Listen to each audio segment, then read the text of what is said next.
Kalian masih ingat dengan namanya Effendi Simbolon?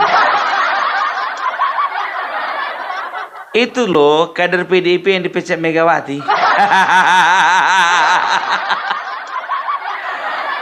Setelah dipecat, dia mengatakan dalam sebuah acara Natal kepada Ibu Megawati, saya turut prihatin. Pak, di mana-mana Pak, orang itu prihatin sama yang dipecat. Nggak pernah ada orang yang dipecat prihatin sama yang memecat. Cuma ya Bapak ini kebalik-balik. Ya, dalam sebuah acara Natal dia menyampaikan bahwasanya saya turut bersedih. Kenapa? Cuman masalah saya jumpa sama Bapak Jokowi kok dipecat. Pak Effendi Simbolon, jangan terlalu polos sekali jadi orang. Bapak kemarin jumpa sama Joko Widodo yang jelas-jelas mendukung Ridwan Kamil. Sementara Ibu Ketu menyarankan Bapak untuk mendukung Pramono Anung. Bukan Ridwan Kamil. Bukan cuma berjumpa sama Bapak Jokowi aja. Bapak pun juga bawa 7.000 orang Batak untuk mendukung Ridwan Kamil. Nggak masalah sih Pak, kalau untuk itu aku setuju sih.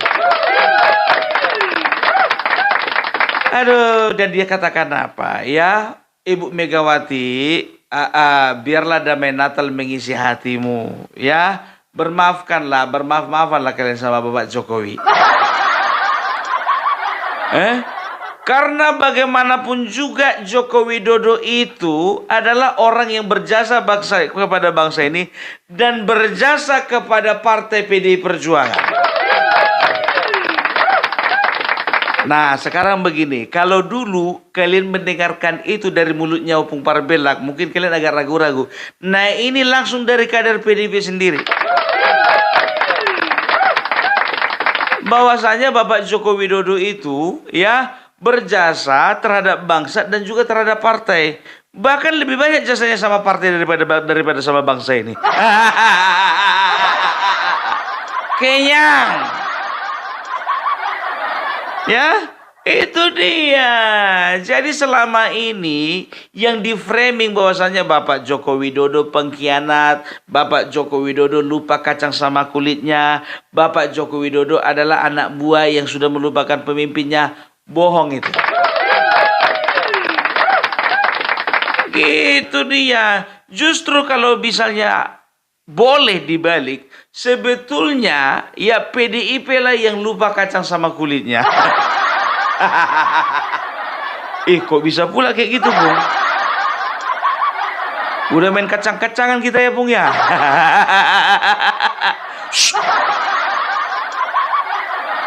Sekarang begini, ya, bicara tentang kacang.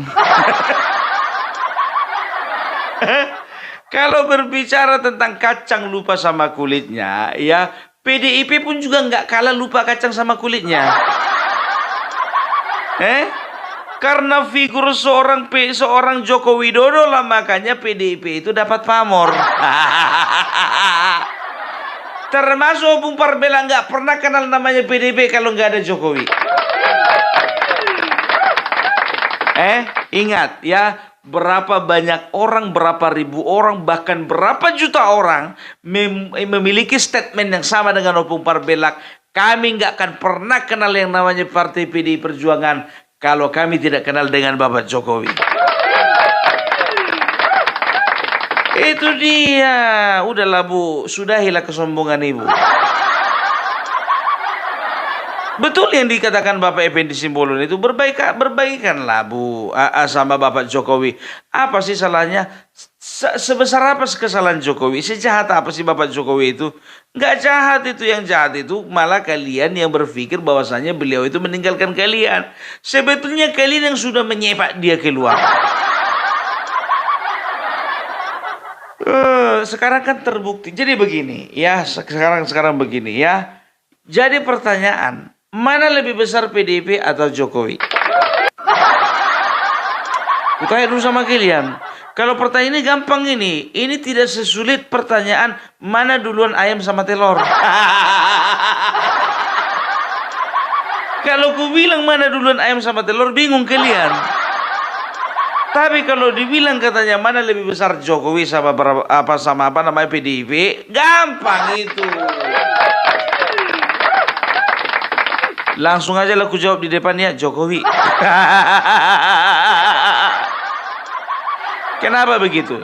Perhatikan, tahun 9798 lahirlah, tahun 97 lahirlah PDIP.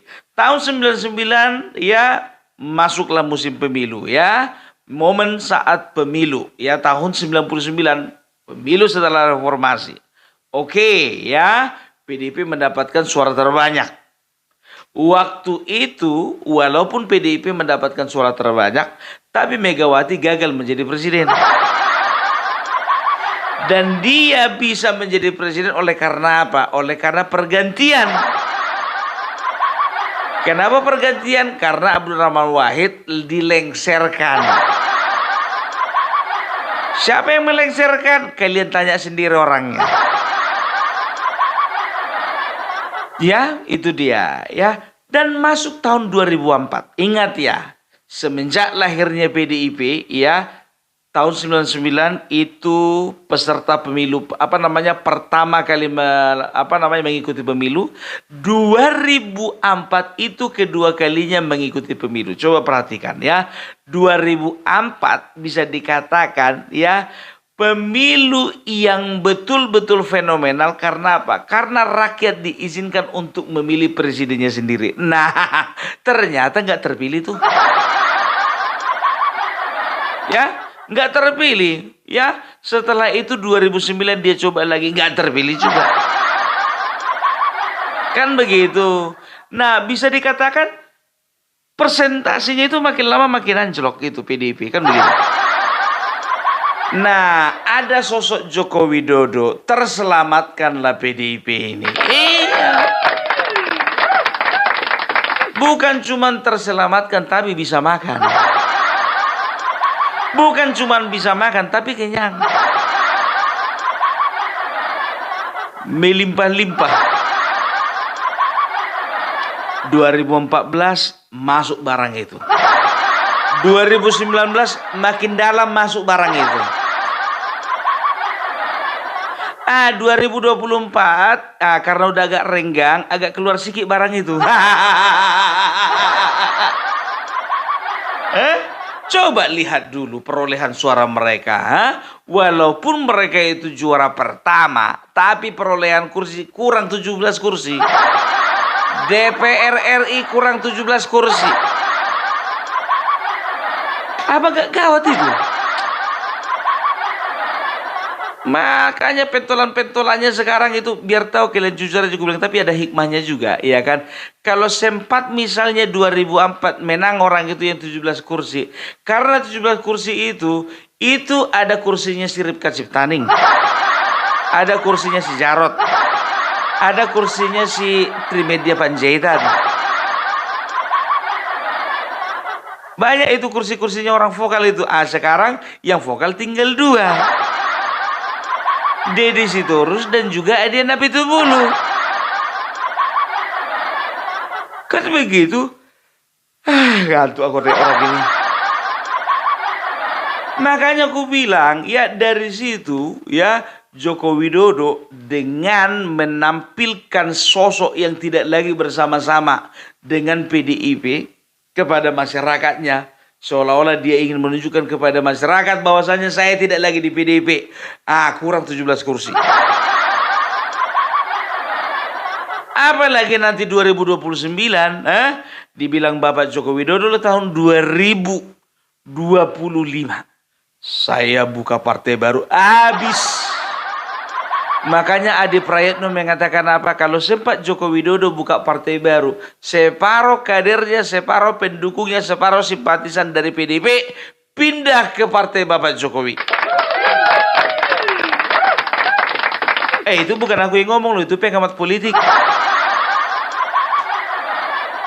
Kecuali kalau orang yang kerja di apotek ngomong kayak gitu, iya baru nggak percaya. Ini pengamat politik. Ya, jadi kalau bisa dikatakan mana lebih besar Jokowi dengan PDIP? Joko Widodo. Karena apa? Karena Joko Widodo, sosok Joko Widodo mampu membesarkan PDIP. Kau nggak adil itu namanya. Karena apa? Kalau tidak ada PDIP yang mengusung Joko Widodo, nggak akan mungkin dia jadi presiden. Sekarang begini, kalau berbicara tentang karakter kepemimpinan yang dimiliki Bapak Joko Widodo, walaupun nggak PDIP mengusung, katakanlah mengusung Gerindra, Golkar. Nah, kalau Gerindra yang ngusung Joko Widodo, Gerindra lah untung. Kalau Golkar yang ngusung Joko Widodo, Golkar lah yang untung. Nah kan ini kan cuman kebetulan. Kan kebetulan. Mulai dia zaman dari wali kota, ya, beliau itu sudah memberikan efek positif pada pemilihan yang langsungkan di Indonesia ini, sehingga PDIP mendapatkan suara yang lumayan signifikan. Coba caleg-caleg potensial, ya, itu dulu lebih memilih masuk dari PDIP. Karena apa? Karena mereka tahu ada endorsement di situ. Ada tukang endorse. Aku jujur lah, kalau udah bahas orang ini ngantuk kali aku. Enggak tahe, gara-gara Jam 4 masih ini. Kayak Opung Parbela kan begitu, Jam 4 baru bikin konten. Ya, kembali lagi sekarang ya, mengenai Bapak Joko Widodo sama PDIP. Sekarang begini pertanyaannya. Kira-kira, apakah Bapak Joko Widodo bisa kembali lagi bergandengan tangan dengan PDIP? Kalau aku pesimis. Agak pesimis aku, karena memang udah sakit kali ini terima Bapak Joko Widodo. Sakit.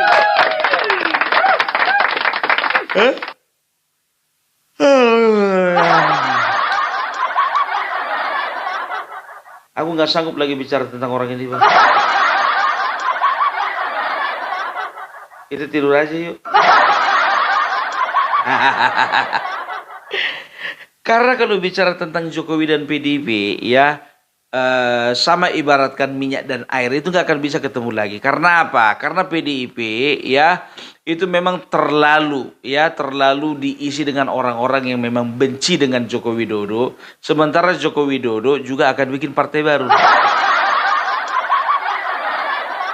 Sebentar lagi posisinya Joko Widodo itu sama Ibu Megawati sama Opung Parbela sama-sama ketua umum. Opung Parbela kok ketua umum apa? Ya aku bikin organisasi isinya 6 orang, aku ketua umumnya. Ya kan begitu kan? Jadi sekelas Effendi Simbolon, ya, sekelas Marwar Sirait, sekelas Budiman Sujatmiko, ketika mereka memutuskan untuk hengkang dari PDIP atau merelakan diri untuk dipecat dari PDIP, ya itu artinya apa? Itu adalah kesempatan emas. Bayangkan kalian dipecat, itu kesempatan emas. Ya, karena apa? Karena mereka tahu, ya, kemana arahnya partai ini. Mereka tahu, ya, bahwasanya partai ini belum siap kalau tanpa ada Jokowi. Karena mereka tahu tidak ada lagi masa depan di partai ini. Gitu dia. Jadi kita nggak heran, ya, kita nggak heran kalau misalnya PDIP nanti tinggal nama. Coba pentolan-pentolannya udah kabur semua. Nggak semua sih, banyak. Ya, Pak. Jadi jujur aja aku bilang, ini adalah pesan Natal terindah dari seorang Effendi Simbolon kepada Ibu Ketua Umum. Itu dia, beliau itu kan sedang dalam momen Natal. Natal itu kan sakral. Bagi umat Kristen, momen Natal itu bukan cuma sekedar perayaan, tapi disitulah mereka bisa saling memaafkan satu dengan yang lainnya. Kan begitu. Makanya dia berpesan kepada Ibu Megawati. Ibu Megawati, ya, melalui Natal ini aku mengucapkan semoga damai Natal ada di hatimu. Dan berbaiklah engkau kepada Bapak Jokowi yang kau benci itu. Disuruhnya baik kan, Wak? Tapi bukan itu yang jadi poinnya. Ya kan poinnya ini nih, dengarkan kalian ya. Berbaiklah kepada Bapak Jokowi yang kau benci itu. Udah berani dia manggil kau. Ih, berani kali kawan ini. Anak Medan ya.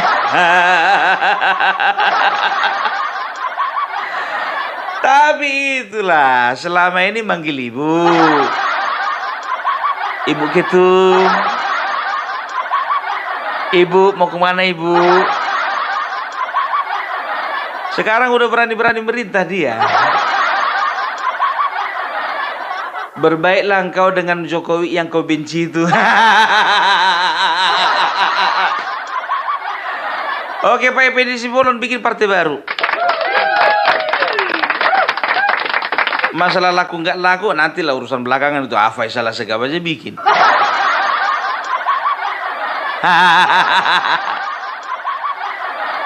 Ya, jadi begitu dia.